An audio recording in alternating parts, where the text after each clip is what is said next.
I'm just laughing at Mick saying Celtic have sent out a search party for him. One of the comments there as well, in the comments, John says, Mavuka's in a room share with Balak-Wisha. It's probably a fair comment. But do you know what? It's a serious point. It does kind of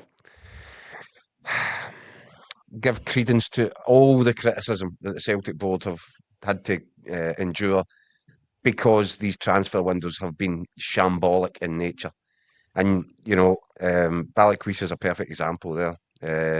Another one. This string of misfits. And if you look at the weekend, I'm not going to be, I don't think the jury's made a verdict yet on Oxlade-Chamberlain. He's obviously a quality player.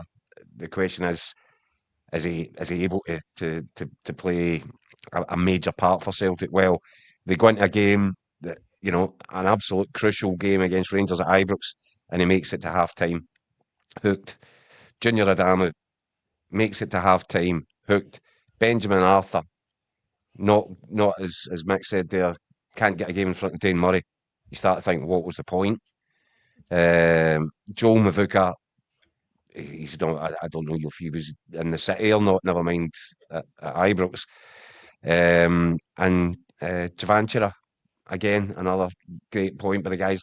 These are the guys that Celtic board said, well, there you go, we've saved the day. We've brought in players, but they were players, and that was always going to be the question. Are they going to make a difference? Are they going to contribute? Are they going to be an increase in quality? And the evidence in front of you that's staring you right in the face says absolutely not. And that is baffling. And the one signing that Celtic did make, Julian Arojo, who has been a contributor, that was Wilfred Nonsi that set that one up. So it points to a completely fractured setup. And again, keep coming back to it. The fact is that Martin O'Neill has come in.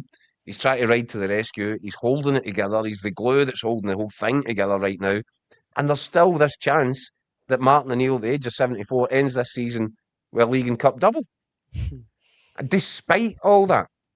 And it's ridiculous that the board didn't give him more of a helping hand in the January window, because quite plainly what they've delivered is just not working. And you wonder, when none of those players were there in the second half, did Celtic revert to something more like Brendan Rodgers? Was that the difference? That they kind of flipped the switch and went back to what they knew, playing football, as the guy said, through the lines? Because there was none of these players taking part. Obviously, Tanecki comes off the bench in the second half and helped make a difference. But I don't know. It's so wrong. I mean, I think they say the kind of art to recruiting football players is you're not going to get 100% hit rate. It's just not going to happen.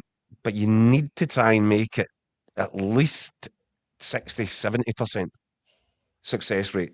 And Celtic's numbers, when you look at the success rate percentage in the transfer market, are pretty horrendous. Celtic's starting 11 yesterday cost £6.5 million. So when you think of that's pretty incredible. I mean, with free transfers and loan players, £6.5 million. And Chermitit, we know, cost £8 million. I mean, just if you don't invest in your team, get what you pay for, I guess.